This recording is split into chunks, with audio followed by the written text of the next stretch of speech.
আমি তো অনেক লাভবান হয়েছি এবার প্রোগ্রাম করে। এত এত গিফট উঠেছে, আর গিফটের জন্যই তো আমি প্রোগ্রাম করেছি। এরা যে এত লেম ভাইরে ভাই, কমেন্ট করতে করতে অস্থির করে ফেলতেছে। এনিওয়ে, এটা আমার যোগ্যতা, আমার সার্কেল। আমি এমন ভালোবাসা সবার মাঝে ক্রিয়েট করতে পেরেছি যে তারা আমাকে ভালোবেসে গোল্ড গিফট করে, আর আমাকে ভালোবেসে ডায়মন্ড গিফট করে। তোমরা তোমাদের সার্কেল বা তোমাদের সোসাইটিতে তোমার ইম্পর্ট্যান্টটা বা গুরুত্বটা এতটা তৈরি করতে পারো নাই যে তোমাকে গোল্ড গিফট করবে, এই জন্য তোমাদেরকে মগ গিফট করে। এটা আমার কথা না, এটা তোমরা বলতেছো যে আমরা প্রোগ্রাম করলে আমাদেরকে মগ গিফট করে, বাট ওদেরকে ঠিকই গোল্ড গিফট করে, ডায়মন্ড গিফট করে।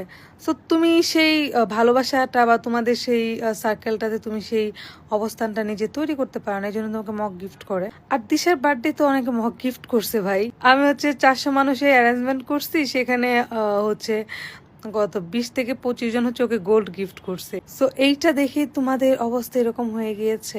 যাই হোক, ভালোবেসে যদি 1 টাকার গিফটও করে, সেটাও হচ্ছে ভালোবাসা। গিফট আসলে টাকা পয়সা, স্বর্ণ সোনা দানা এগুলা দিয়ে হয় না। আপনারা জানেন যে দিশা বার্থডেতে 2 জন মানুষকে আমি ইনভাইটই করি না, তারা দিশাকে বাসা গোল্ড পাঠিয়ে দিছে। আমি সেই ভিডিওটা আপনাদেরকে শেয়ার করব। আমি যদি ইনভাইট করতাম, আমি 1000 মানুষকে ইনভাইট করতে পারতাম, কজ আমার সে অ্যাবিলিটি নাই। অনেকে মন খারাপ করছে আমি তাদেরকে ইনভাইট করতে পারি না, এবং অনেকের ইনভাইট আমি পরে আবার ক্যান্সেলও করছি, কজ আমার ওই পরিমাণ অ্যাবিলিটি ছিল না।